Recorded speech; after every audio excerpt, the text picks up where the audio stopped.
하나님의 아들이십니다. 오늘은 특별히 한 번 더 하도록 하겠습니다. 예수께서 나를 위하여 죽으시고 부활하셨습니다. 우리 서로 자신에게 축복하도록 하겠습니다. 예수께서 나를 위하여 죽으시고 부활하셨습니다. 아멘. 오늘은 우리 기독교에서 아주 중요한 사건, 부활주일을 맞이하여 부활의 주님을 찬양하는 주일입니다. 기독교에서 부활이 없었다면 기독교는 전 인류 역사상 최대의 사기꾼이 되는 것이죠. 그런데 예수님은 분명히 부활하셨습니다. 부활의 주님이 없었다면 우리의 삶은 허탄할 수밖에 없는데 오늘 성경에서는 분명히 예수께서 부활하셨다고 말씀을 하십니다. 부활의 주님이 지금 영으로 임마누엘로 이 자리에 함께 하십니다. 여러분, 부활의 주님을 기쁘게 맞으시며 오늘 영으로서 여러분이 예배를 하나님 앞에 드리는 오늘의 예배가 되시기를 바라겠습니다. 날마다 맞이하고 해마다 맞이하는 부활절입니까? 여러분에게 있어서 부활의 의미는 어떤 것입니까? 우리가 고난 주간을 맞이하면서 여러분은 어떻게 고난의 주님을 만나고 고난의 주님을 통하여서 우리가 죽을 수밖에 없었는데 그 죄악 중에 죄악에 있었던 우리가 어떻게 구원을 받았는지 구원의 감사와 감격을 마음껏 누리는 고난의 주간을 보내셨습니까? 우리는 한 번도 맞이하지 않았던 참 희한한 부활절을 2020년에 우리가 맞이하고 있습니다. 세상에 많은 사람들이 지금 보이지 않는 이 질병 사태로 인하여서 전 세계에서 힘들고 절망 중에 또 죽어가는 사람들이 많습니다. 또 한편으로는 믿음의 사람들이 기도가 되어지고요, 예배가 회복되어지고요, 하나님을 만나는 그러한 일이 똑같이 전 세계에 걸쳐서 일어나고 있는 소식을 우리가 들을 수가 있습니다. 여러분, 물론 힘이 듭니다. 힘이 들지만 여러분은 우리가 지금도 우리와 함께 하시고 기쁠 때나 슬플 때나 힘들 때나 환난 때나 핍박 때나 그리스도의 그 사랑 안에서 우리를 머물게 하시며 하나님의 사랑을 끊지 않는 하나님의 완전한 사랑 안에서 우리는 어제나 오늘이나 내일이나 동일한 인생인 것을 확인하십시오. 그래서 우리가 갱신해야 될 것들, 또 우리가 치유되지 않은 것들 분명히 그리스도로 말미암아 요한복음 19장 30절에 다 이루으셨다고 말씀을 하시는데 우리는 아직 그러지 못하여서 염려와 불신앙과 갈등 중에 있는 부분이 있습니까? 그것들을 우리가 그리스도의 보혈의 피에 내 자신을 비추어 보시고 십자가 밑에 모든 것을 내려놓을 수 있는 그러한 시간을 보내실 줄 믿습니다. 그러한 집중의 시간을 가지십시오. 그리고 부활하신 주님을 날마다 확인하는 여러분이 되시길 바라겠습니다. 우리가 지금 부활절을 특별히 우리가 기념하여 예배를 드리지만 부활절이 1년에 한 번일까요? 아닙니다.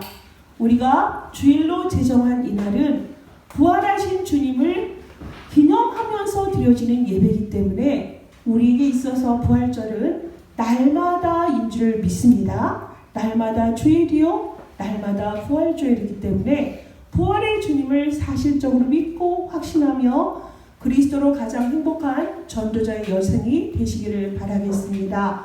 지금 부활절인데 항상 우리가 하는 얘기들이 있죠. 부활절은 역사적인 사건이고 성경에 기록된 것이고 부활을 본 사람들이 많은데 특히 오늘 본문에서도 누가복음에 나와 있는 여제자들과 또 베드로와 예수님의 제자들이 분명히 부활의 주님을 보았음에도 역사상 똑같이 이어져 오는 부분이 예수의 부활을 부인하는 자들이 너무나 많습니다. 예수님의 무덤이 지금 있습니까? 없습니까? 여러분 예수님의 무덤 보셨습니까? 저는 예수님이 누웠던 곳에 전 가보긴 했습니다. 그런데 지금은 그곳이 기념 성전이 되어서 예배를 드리고 있습니다. 지금 세상에서 윤리 도덕에서 가르치는 4대 성인들은 묘가 있습니다. 공자 같은 경우에는 지금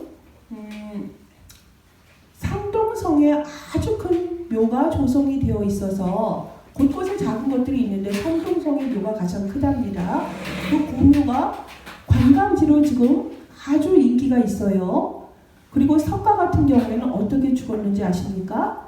우리는 하나님 나라를 가는 것을 소천이라고 표현을 하지요.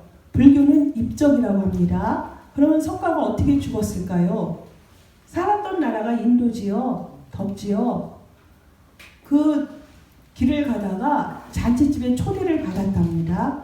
초대를 받아서 잔치상을 맛있게 먹었는데 그 음식들이 다 상한 음식이 되어서 식중독에 걸려서 죽어서 석가가 그렇게 입적을 했답니다. 자, 마호메트가 있는 지금 죽어있는 곳이 어디입니까?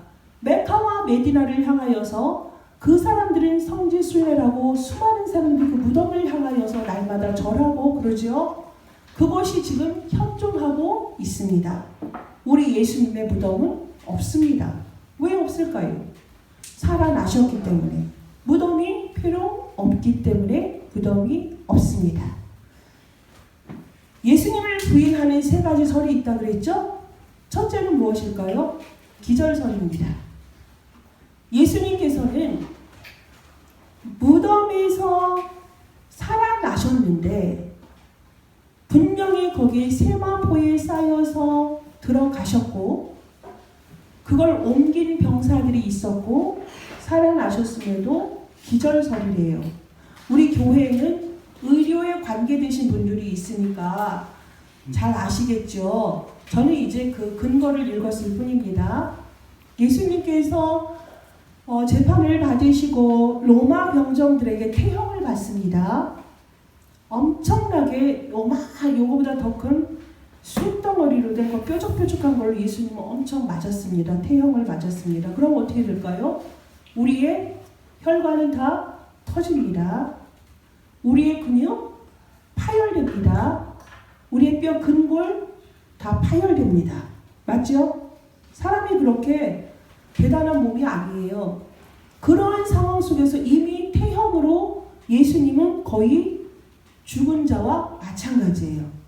그럼에도 그 상태에서 아주 무거운 자기의 십자가를 지고 또 어디까지 갑니까? 골고다까지 갑니다. 골고다까지 가서 예수님께서 십자가에 못 박힐 때에 이렇게 양쪽에 이렇게 손이 묶이고 발은 이렇게 폭에서 이렇게 못이 박히거든요. 그런데 이제 그것이 중추신경과 동맥을 관통하는 그곳에 딱 이것을 꽂았답니다. 6인치 되는 대못을 꽂았대요. 그러면 사람이 너무너무 고통스럽게 죽는 거라고 하더라고요. 의학적으로. 그렇게 하고 예수님이 이미 태형으로 거의 실신 상태에서 그렇게 또 고통을 느끼게 하는 십자가에 못 박히게 되고 매달려 있을 때에 매달려 있는 것이 그냥 매달려 있는 것도 힘든데 완전히 초조금이 된 상태에서 매달린 예수님은 이 횡격막이 완전히 열려있는 상태랍니다. 이 횡격막 참 중요하죠. 이 횡격막이 열려 있어서 숨을 쉴 수가 없습니다. 네, 숨을 쉴 수가 없어요.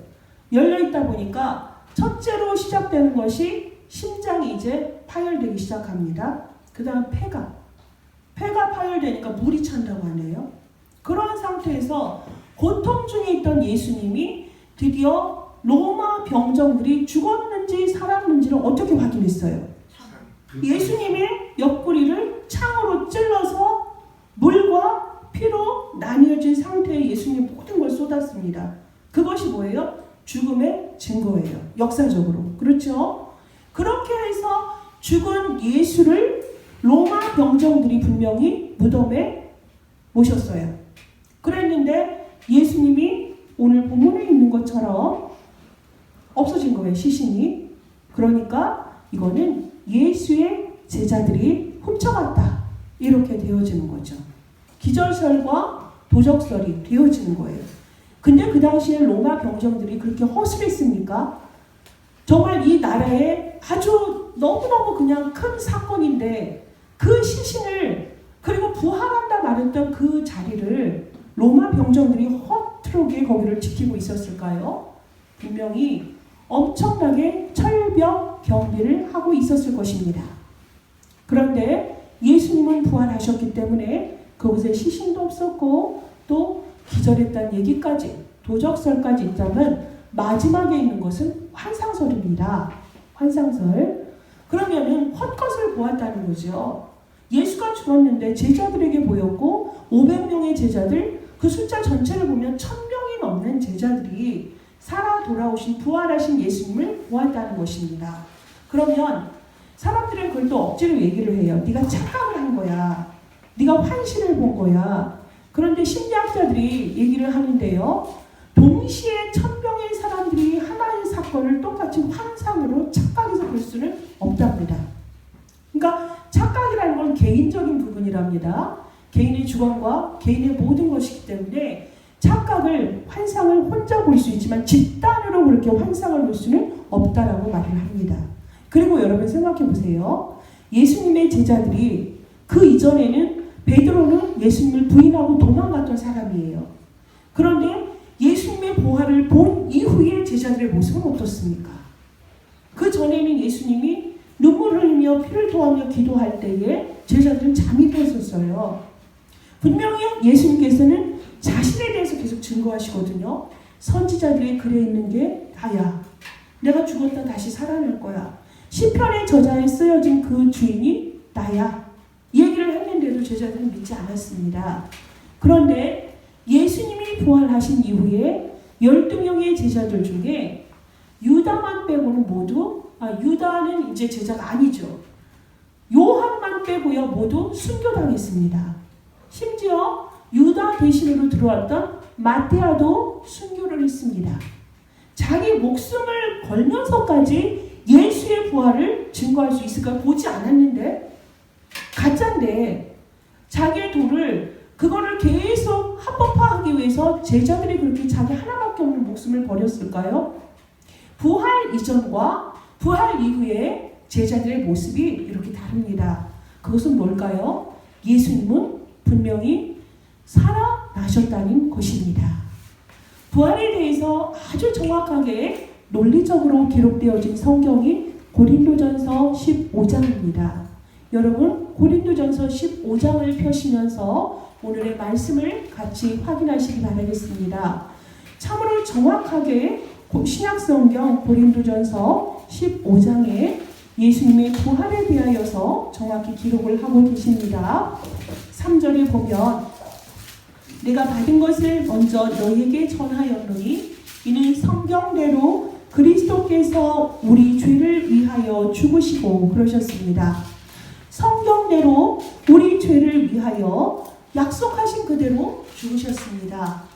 그리고 장사 지는 바 되셨다가 성경대로 사흘 만에 다시 살아나셨습니다. 개바입에 보이시고 12제자와 500명의 모든 살아있는 하나님의 제자들에게 보이셨습니다. 부활의 첫 열매가 되셨다고 말씀하십니다. 예수님의 부활이 아니었다면 오늘날 우리가 이렇게 하나님 앞에 나와 예배 드릴 수 있을까요? 없습니다. 왜 그러면 예수님께서는 성경대로 죽으셔야 될까요? 첫사람 아담이 죄를 범하였기 때문입니다. 첫사람 아담이 죄를 범함으로 모든 사람이 죄인이 되었을 수밖에 없고요. 하나님을 만날 수가 없습니다. 하나님을 떠났습니다. 하나님을 만나고자 하지만 도저히 만날 수가 없습니다. 그래서 예수님을 통하여서 하나님은 우리를 만나게 하시는 길을 열어주신 것입니다. 우리는 하나님의 영광을 이룰 수가 없기 때문이지요. 없습니다. 아무리 훌륭하고 아무리 모든 것을 갖추었다 하더라도 하나님의 그 은혜가 아니면 우리는 하나님께 나아갈 수가 없는데 우리가 아직 죄인인 상태에서 하나님은 예수 그리스도를 십자가에 못 박히심으로 못 박게 하심으로 하나님 하나님이 우리에 대한 사랑을 확증하셨다고 하셨어요. 하나님이 우리에 대한 확증의 방법은 그리스도를 십자가에 못 박는 것입니다. 그것이 우리에 대한 하나님의 완전한 사랑이십니다. 십자가 사건은 하나님의 사랑과 하나님의 공의가 동시에 이루어지는 어마어마한 사건이에요. 우리에 대한 사랑이시기도 하시고 죄에 대한 그 대가를 예수 그리스도께서 속죄물이 되셔서 우리의 죄를 대속하신 것입니다.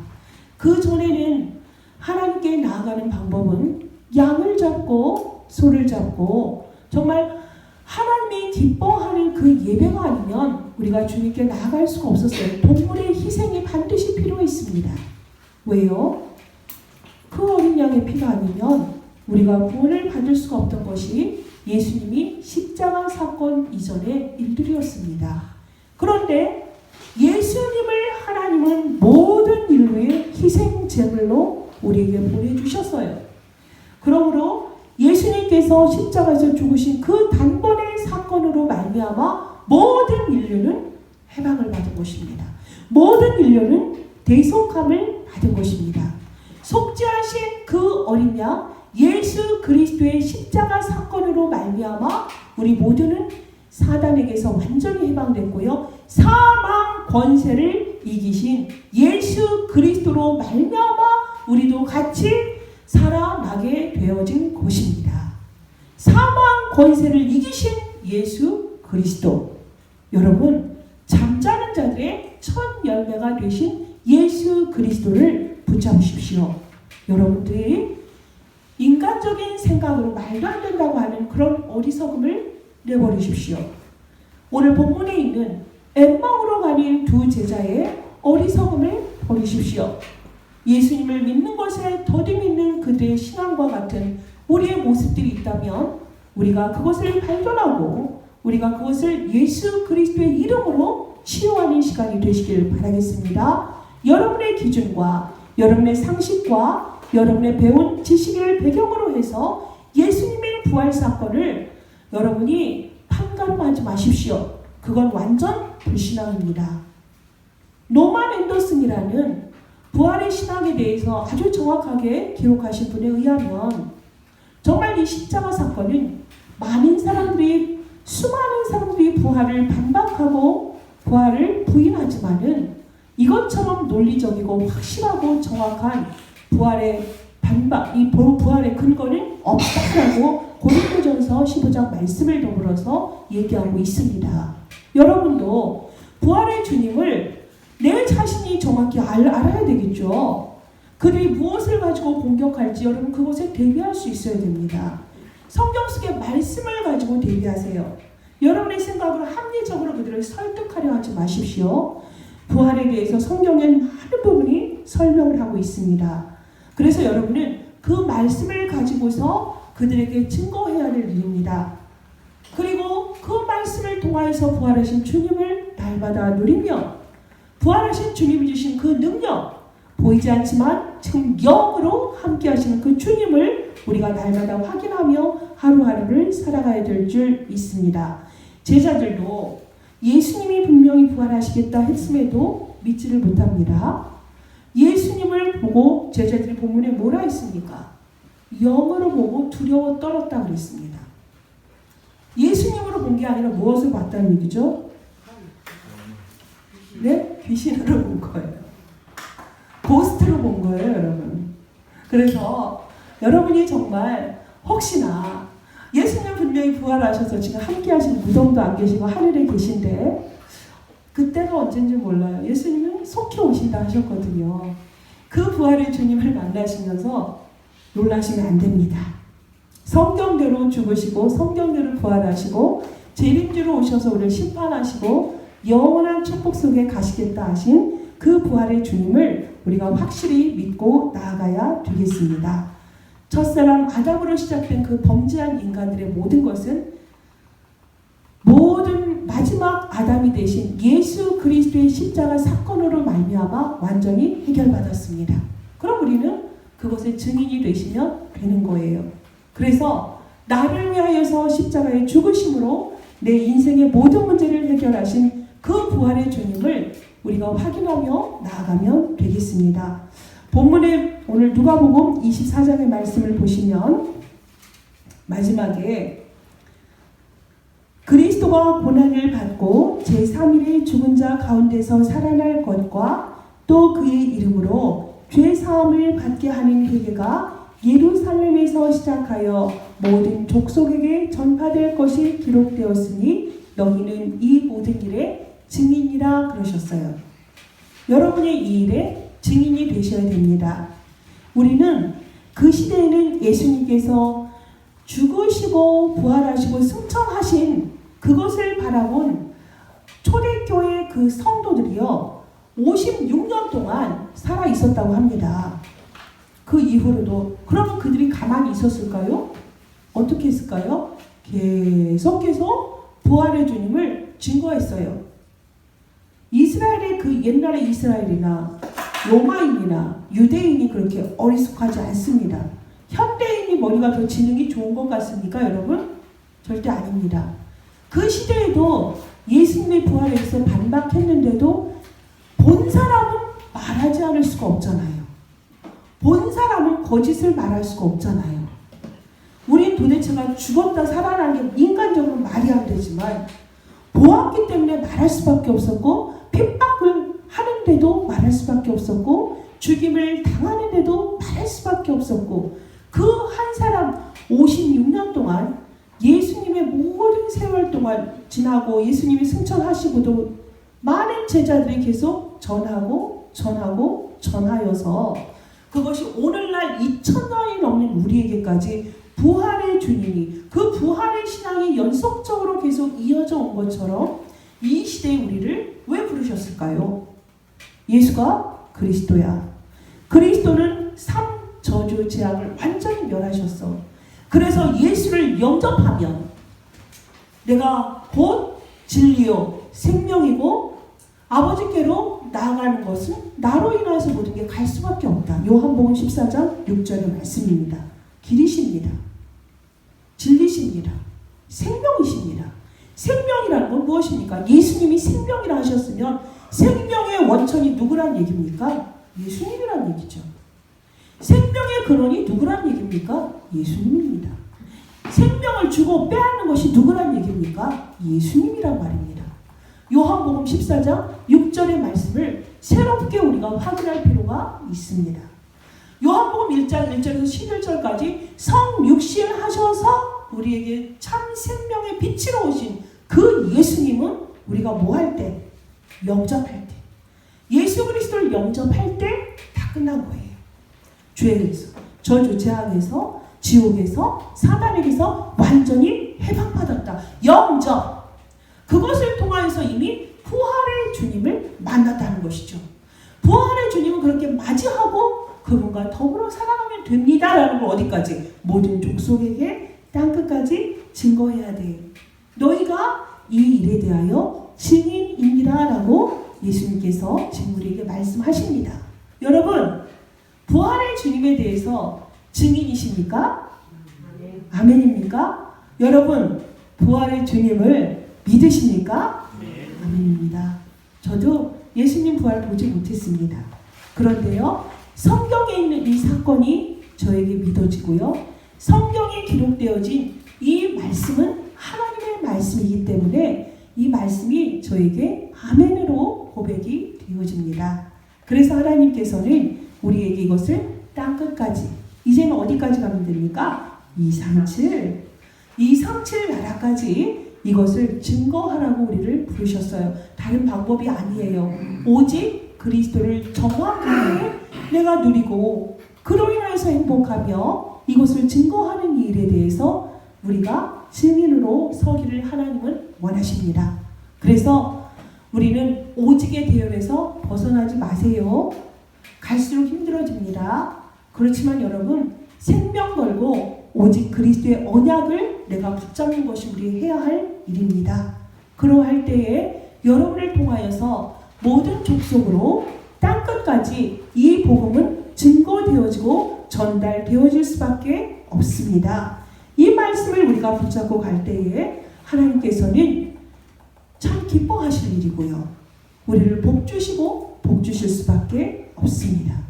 보이지 않는 그 손길로 우리와 함께 하시고요. 우리의 삶을 인도하신 줄 믿습니다. 오늘 교동문에서 여러분이 함께 읽었죠. 요한복음에 있는 교동문의 말씀에 뭐라고 하십니까?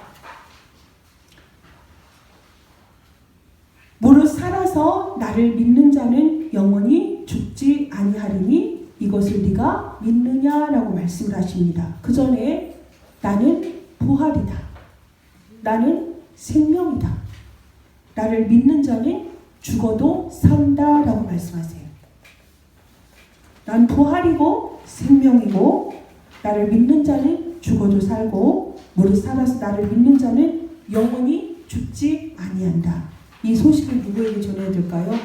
사망이라면 두려워 떠는 세상 사람들에게, 죽으면 이 세상의 끝인 것처럼 무서워 두려움에 떠는 자들에게 오직 그리스도와 오직 하나님의 나라와 오직 성령 충만을 붙잡고 살아가면 영원한 생명이 우리에게 보장이 된다는 것, 영생을 얻게 된다는 사실을 우리가 그들에게 증거하는 그 일에 증인이 되어야 될 줄 믿습니다. 끝으로 우리가 확인할 것은 요한계시록 마지막 장에 우리에게 말씀하셨어요.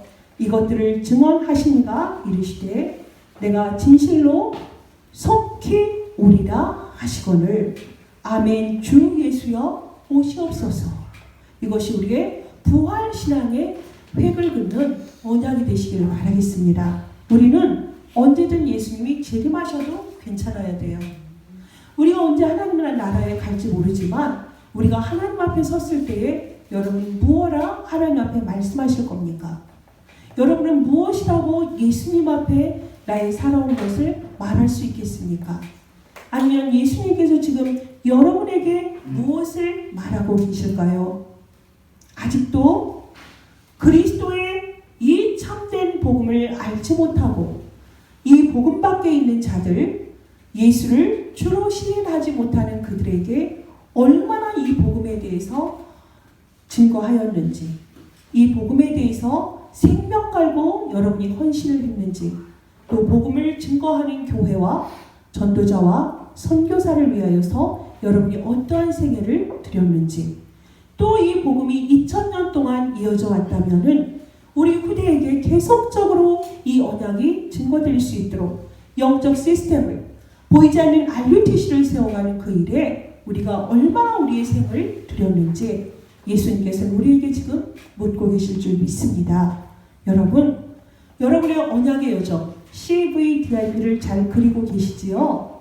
여러분, 부활의 주님을 정말로 사실적으로 여러분의 모든 인생의 지도에, 여러분의 인생의 모든 플랜 가운데 함께 적용하십시오. 그러면 여러분의 힘과 노력의 100배, 1000배의 역사가 일어납니다. 보이지 않는 그 힘과 보이지 않는 능력과 보이지 않는 응답의 주님 되시는 부활하신 예수님이요 성삼위 하나님께서는 우리에게 아무도 할 수 없는 그 일을 맡기십니다. 아무도 볼 수 없습니다. 누구도 갈 수 없습니다. 누구도 할 수 없고 그런 모든 현장 속에 누굴 보내시죠? 여러분을 보내십니다. 우리의 삶은 그리스도 예수의 표대를 향하여서 나아가는 우리의 삶의 방향이지만 하나님께서 우리에게 각자에게 주신 천명과 소명과 사명의 현장은 다릅니다. 하나님께서는 그 일을 지금도 여러분을 통하여서 나타내고 계시고요. 그 일을 행하고 계십니다. 여러분, 부활의 주님을 찬양합시다. 부활의 주님을 이번 주에 누군가에게는 확실히 한 번이라도 전하는 부활의 주간이 되시길 바라겠습니다. 무엇보다도 자기 자신에게 확증하십시오. 부활의 주님을 믿는다면 여러분의 삶은 정말 달라집니다. 보여지는 세계 속에 갇혀 사는 것이 아니라 아직도 나라는 함정과 창세기 6장의 육신 의식주라는 그 틀 안에 벗어나기가 쉽지가 않잖아요. 동시에 살아가면서 하나님이 함께하는 형통의 축복을 누리는 우리의 삶이, 정말 여러분의 진정한 성공은 부를 쌓고 명예를 쌓고 지위를 쌓는 것이 아니라 237을 향하여서 내가 오늘도 전도와 선교의 방향 속에, 다민족의 대열 속에, 237의 대열 속에 우리의 렘넌트를 살리는 그 일 속에 있는지 확인해 보십시오. 하나님은 그걸 참으로 기뻐하세요.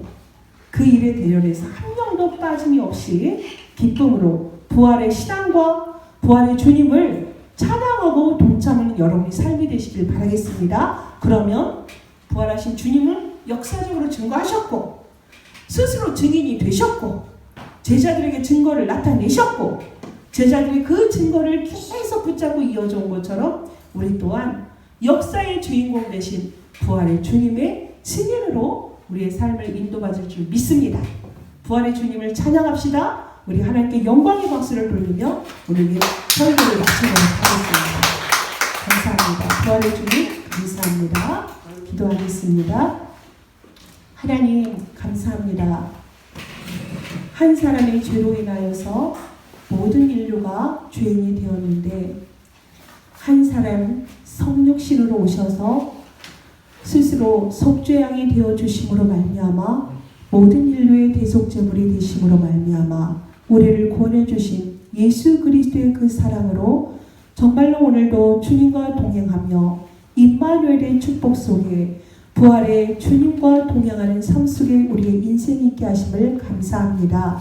하나님 보여지지 않지만 우리가 눈으로 볼 수는 없지만 말씀으로 우리에게 나타나시며 성령으로 그 그리스도를 날마다 확인하고 동행하며 성령의 능력 안에서 우리의 삶을 인도하시는 주님은 이미 우리의 모든 삶 속에서 부활의 주님으로 우리에게 보여주시는 살아계신 하나님인 것을 우리가 고백합니다. 하나님 부활하셔서 땅끝까지 모든 민족에게 모든 족속에게 복음을 증거하기를 원하는 하나님의 소원이 이 부활의 소식이 모든 사람에게 증거되기를 원하는 하나님의 소원이 우리의 소원이 되게 하시고 부활의 주님을 마음껏 찬양하며 그들에게 우리와 동행하는 예수 그리스도의 그 은혜를 참 복음을 증거하는 우리 다민족 선교계 모든 성도님들 렘넌트의 삶이 될 수 있도록 축복하여 주옵소서. 예수 그리스도의 이름으로 기도합니다. 아멘.